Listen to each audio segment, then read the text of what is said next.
পূর্বের দুটি লেসনে আমরা ডাটা ইনসার্ট এবং এডিট করার পদ্ধতি দেখেছি। এ পর্যায়ে আমরা জানব কোনো ডাটাকে কিভাবে ডাটাবেস থেকে ডিলিট করা যায়।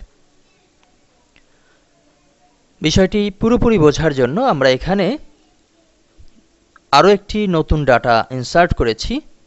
নেম হিসেবে দেয়া হয়েছে জাবের, এজ 18, ইমেইল jaber@gmail.com। আমরা যদি এখান থেকে জাবের নামের এই ব্যক্তির ডাটা ডিলিট করতে চাই তাহলে যেতে হবে ম্যাক্রোমিডিয়া ড্রিমওয়েভারে।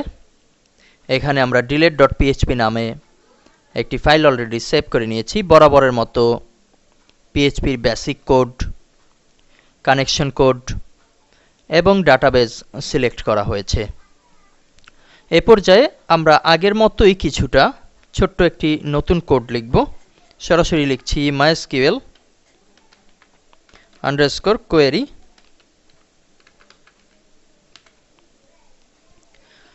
ফার্স্ট ব্র্যাকেটের শুরু শেষ সেমিকোলন, ফার্স্ট ব্র্যাকেটের মাঝে ডাবল ইনভার্টেড কমার শুরু শেষ এবং লিখছি ডিলেট বড় হাতের DELETE from FROM, এটিও বড় হাত। এরপরে আমাদের টেবিলের নাম দিতে হবে, যেহেতু নেক্সট নামের ডাটাবেস সিলেক্ট করা হয়েছে। এর মাঝে থেকে ইনফো নামের টেবিল এখানে লিখে দিচ্ছি। এবারে লিখতে হবে where, WHERE বড় হাতের। where এর মাধ্যমে নতুন কন্ডিশন ডিক্লেয়ার করতে হবে। দিচ্ছি name equal to single inverted কমার মাঝে জাবের। ডাটাবেজে আমরা যে ডাটাটি ডিলিট করব এখানে জাবের লেখা দেখতে পাচ্ছি। একই বানান আমাদেরকে এই স্থানে দিয়ে দিতে হবে।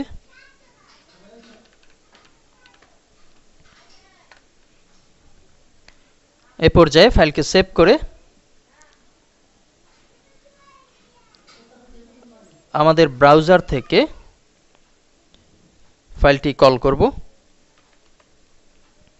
localhost/php এর মাঝে থাকা delete.php